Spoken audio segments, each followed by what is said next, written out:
Welcome to the Site-65 podcast. I'm your host, Robert Tomato Peterson, and with me we have Knox.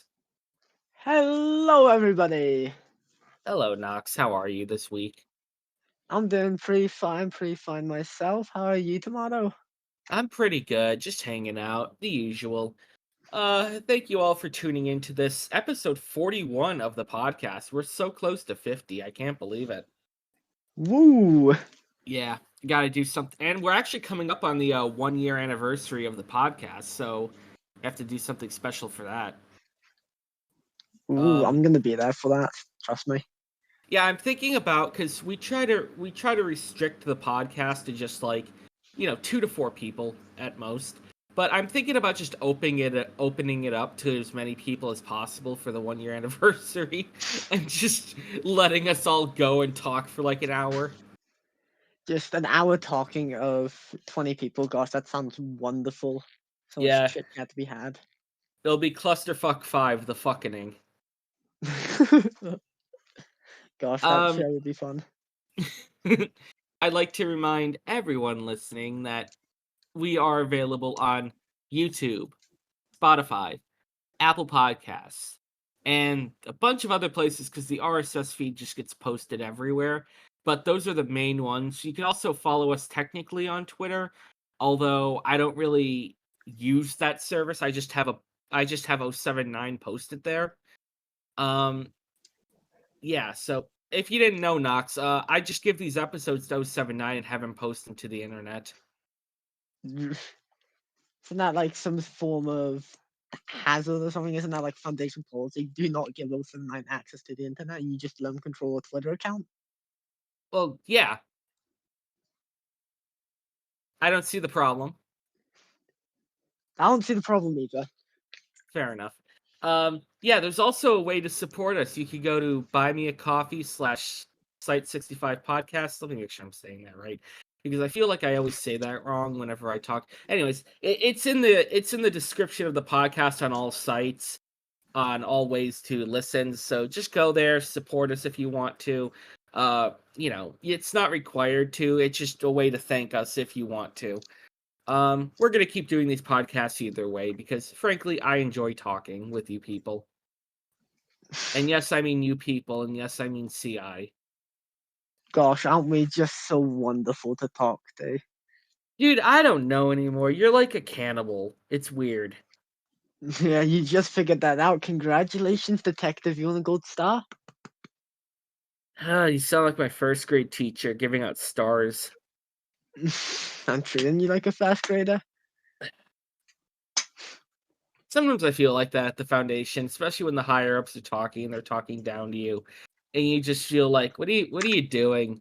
We're all just here to test on stuff, and like D class are rioting everywhere, and people are getting shot, and SCPs are running amok, and I'm just sitting in my chem lab doing writing a document as 939 bounces by the door. Well, considering the shit they have to put up through, there's two sides to it. Some of them are just fucking brain dead because of the amount of bullshit they have to deal with, which is you guys, or they just have an insane amount of hubris, which is most of them.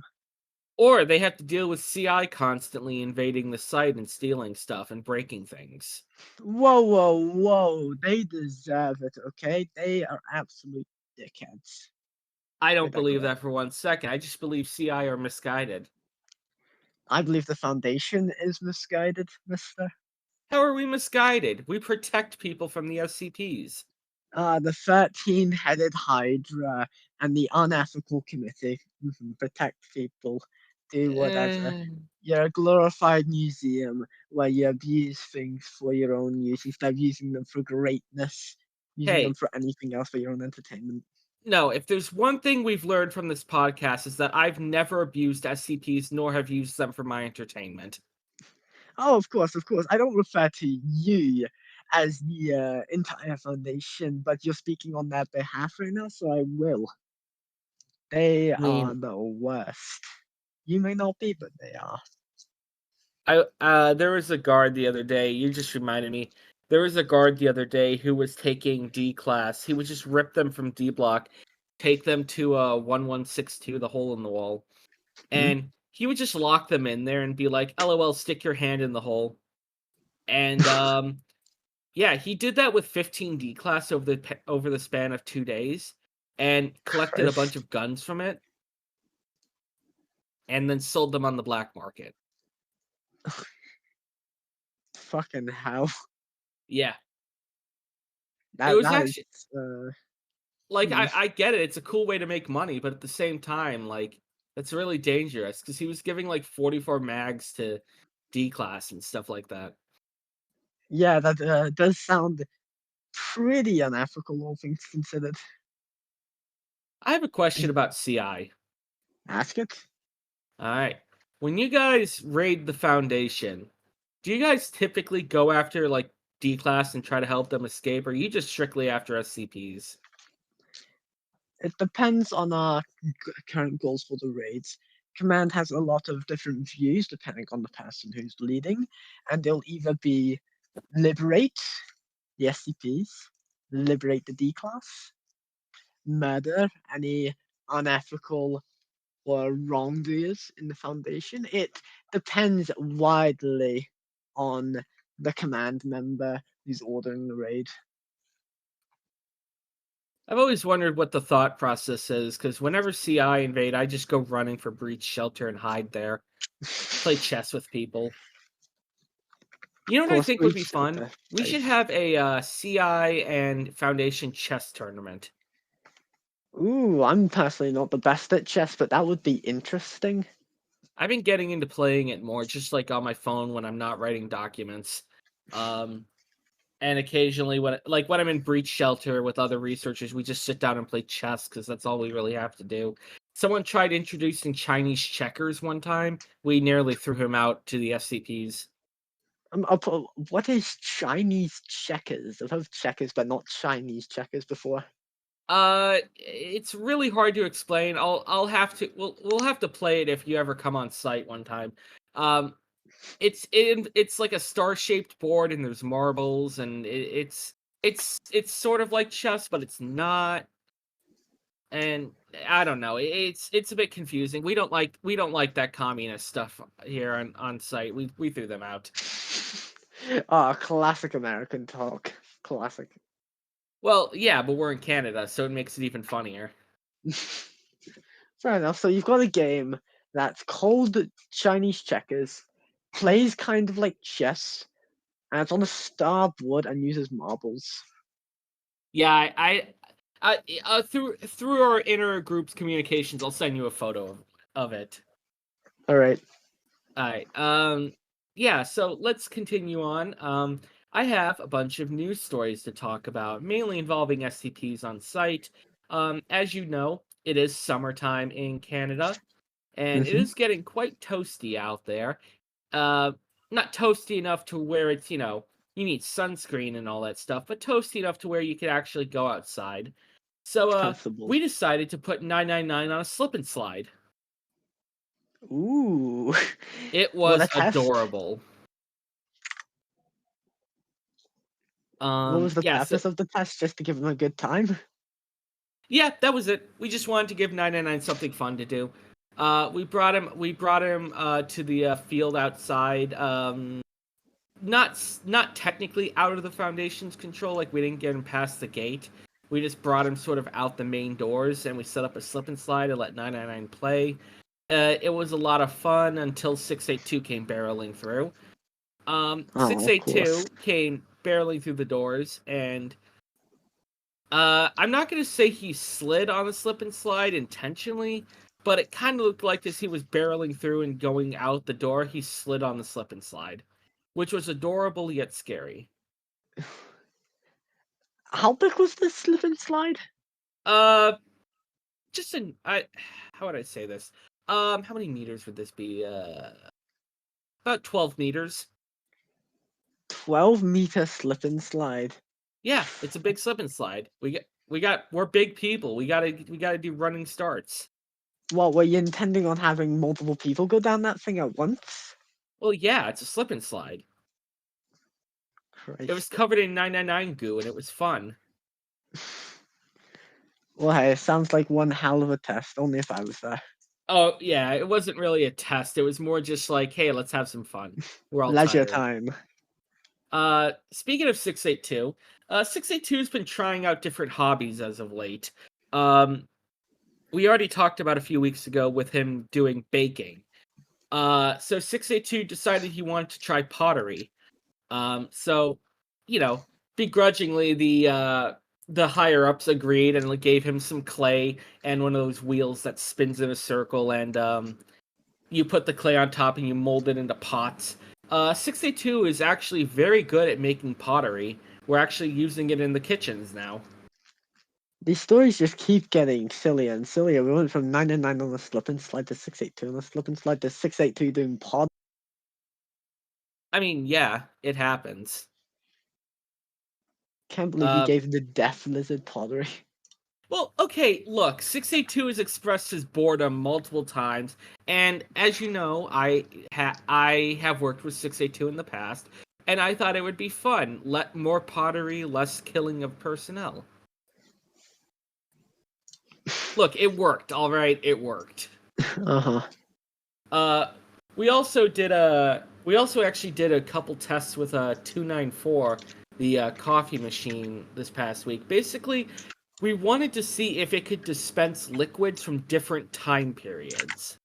So instead of asking it for a glass of Budweiser or something like that, we asked it for a glass of 14th century mead, and it dispensed Ooh. it. We asked it for a glass of wine from BC times, like ancient Egyptian wine. It dispensed it. We shouldn't have asked it for the blood of Christ. That don't do that. Don't do that. Um, Basically, the machine shakes violently for a little bit, and then 343 comes crawling out of the machine. What? Yeah, so apparently we learned this through multiple tests. 343, for those of you who maybe are not aware, is, for all intents and purposes, God. At least he says he's God.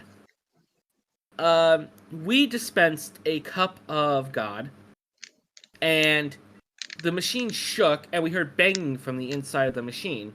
So we opened it, and 343 was just sitting there looking angry at us. And he says, "You called?" And we said, no, we didn't call you." He said, "Well, you got me here." And then he flew off through the wall.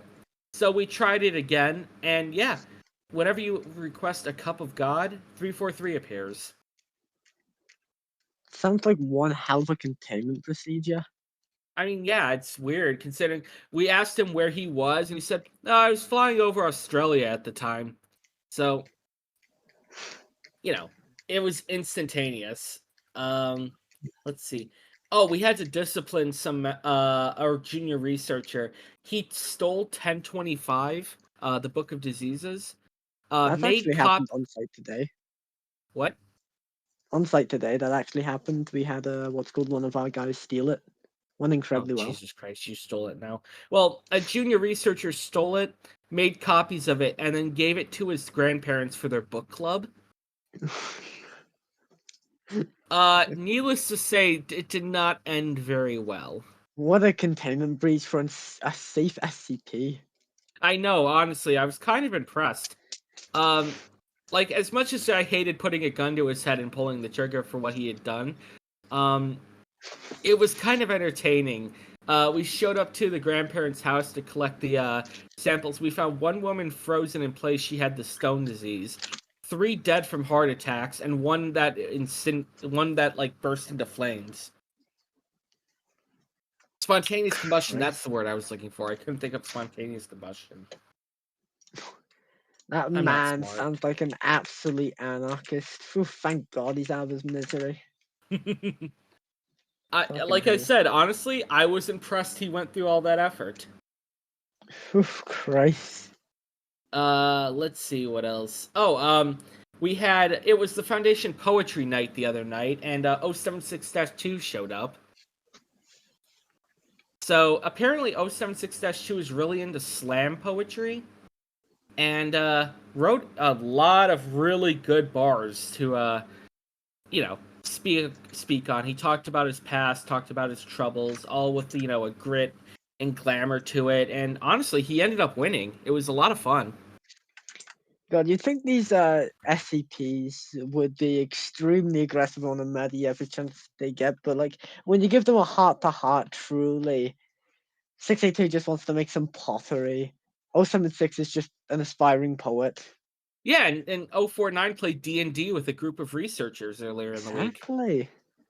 Yeah, no, I'm serious. They went to they were doing like a medieval campaign. I'm not entirely sure. I don't play D&D. D&D's for nerds. Wow. But they wanted to do it's called like a one-shot campaign, but they wanted some advice on how to do it. So they went to 049 to ask him some questions, and he ended up joining them. Gosh, must have been his first time playing. They enjoy it? He seemed to love it. Yeah, so we're thinking about allowing him to join the D&D group on site every once in a while. He seemed to enjoy it. He played as a bard, which was kind of funny. Yeah, God. so it was a lot of fun. I watched the video of them playing and it was really funny. We actually, and another news story, we actually had to discipline another researcher because he wanted to use SCP-106's pocket dimension as a haunted house for this incoming Halloween. Who do you guys hire? You hire some of the smartest people ever. But then you get some senior researcher who wants to put people in 106's pocket dimension as a Halloween house, of course. Okay, look, I'm not going to say it's a good idea. He wrote a very good document about it. It was honestly excellent. He had everything documented. He had every containment procedure followed. And he's just like, yeah, we'll just have 106 take people, and then, we'll put like spiders on the wall so it's spooky, and we'll have people jump out at them in 106's pocket dimension. And 106 could be there. He'll just be serving drinks. And honestly, he did a great job with the document. We obviously said no, but it was fantastic. I will give him that. He did a very good job with it. Gosh, I am shocked at that. I see, the thing is, it's like, I love when researchers come to me and they're like, hey, we want to do this crazy, outlandish test that, I know will get denied in the second it's brought up to Site Command. But I love it because they're thinking outside the box. You know how sick I am of researchers just, sampling stuff? The worst. So boring, honestly. It is. It honestly Go in, is. get a syringe, pluck it into their skin, yank it out. Awful. Yeah, it's just not fun. So that's why when someone comes to me and says, hey, let's give 999 a puppy, I'm like, yeah, let's do it. That's the final story. Someone wanted to give 999 a puppy. Isn't 999 a pet? Well, depends on how you look at how the Foundation holds him. But yeah, so we gave 999 a baby Labrador, and it was adorable. They played, they had fun, they napped. It was adorable. Huh. 999 may have tried to eat the dog, but we don't talk about that. Aww, adorable. Yeah, I don't think 999 really knew what it was doing, but yeah, we found it trying to munch the dog's side, and it was just like, no, 999, you can't do that. So we took the dog away. Shouldn't 999's teeth be so soft you couldn't even make a dent on it? I don't think 999 even has teeth. I'll have to look into that. I don't think 999 has teeth. How does he eat? I know he likes candy. Does he just absorb it? Yeah. Honestly, most of the time we just put the candy in a bowl on the floor and he just slithers over and eats he absorbs the bowl, absorbs the candy, and then spits out the bowl. Isn't he see-through? Surely you see what's happening when he does that. He's kind of see-through, kind of not. It depends on the lighting, really. If you put a flashlight behind him, you could see through him. But if he's just roaming around on the floor, you can't really see through him. Well, hey, that Although, should be a next test. Does 999 have a mouth? How does he eat his food? well, he does. He can talk, kind of. Well, he can kind of gurgle. So he does make some noise. Also, if you give him enough M&Ms of a certain color, he turns that color slightly. You can make 999 into a purple M&M. Yeah. We gave him green M&Ms exclusively for a week, and he turned green. Gosh, the insurgent's color. God bless. Yeah. So that's all the news stories we really have for, this past week or so. And I don't really have much else to talk about. Knox, do you have anything you want to say to the nice people? Do I have any stories? Is that what you're asking me? Anything at all you want to say? I've got a pretty funny story. So, basically, you know how I'm a cannibal, right? And obviously, cannibals need to eat. Unfortunately, yes. I put it less as a tragedy and more as a choice, but yes, we need to eat. So I store up on my food and all. And I have quite a lot of pride for myself. I see myself as the best, the only, and the best again. Organ collector, limb collector, and I've got quite the list of hands. One of them even has an inspector on it. Chief inspector. But yeah, Really? yes indeed, yes indeed. That's kind of But creepy. but yes, there was this other person. They were a medical director. What's their name? Kayla, right, Kayla. They started collecting the fingers of CI. Not even the hands, just the fingers. Tiny little baby steps, like, come on. So, what's called? I cannibalized the shit out of them. And eventually they stopped doing it, banned the fingers. And I went on with my day until I got kidnapped one day and I was at gunpoint by ethics and they took my entire fucking fingers off both my hands and they said it was for her. And I figure out, and I don't get investigated, I figure out she hasn't burnt half the fucking fingers and she's collecting more of mine, like fucking hell. So yeah, then I have to go deal with that shit again.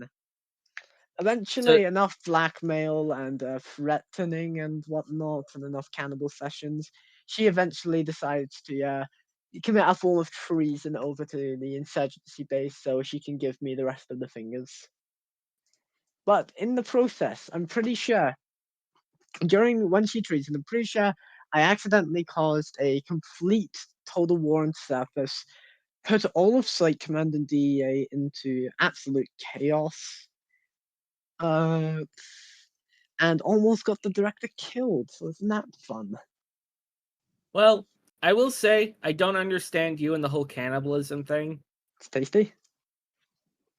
No, Yes. Have no, you tried it?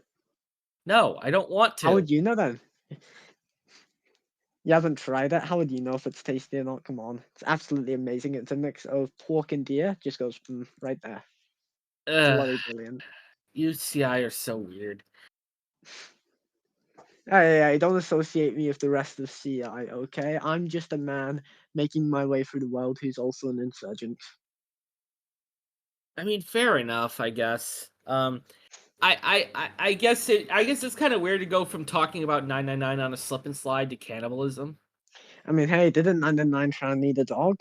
Yes, he did. Yes, he did. Exactly, not that off topic. um, yeah. So I think we're gonna end it off here. So like I said at the beginning of the podcast, you could find us on YouTube, Spotify, Apple Podcasts, and Twitter. Just type in Site-65 podcast. You'll be able to find us there. Remember to keep it to Foundation personnel only. We don't want this stuff getting out. Yeah. Uh, support us if you want to. There's a support link everywhere to find us and support us. Buy us pizza, buy us coffee, whatever. And yeah, this has been Knox, and I've been your host, Robert Tomato Peterson. Thank you very much for listening, and have a wonderful day. Goodbye.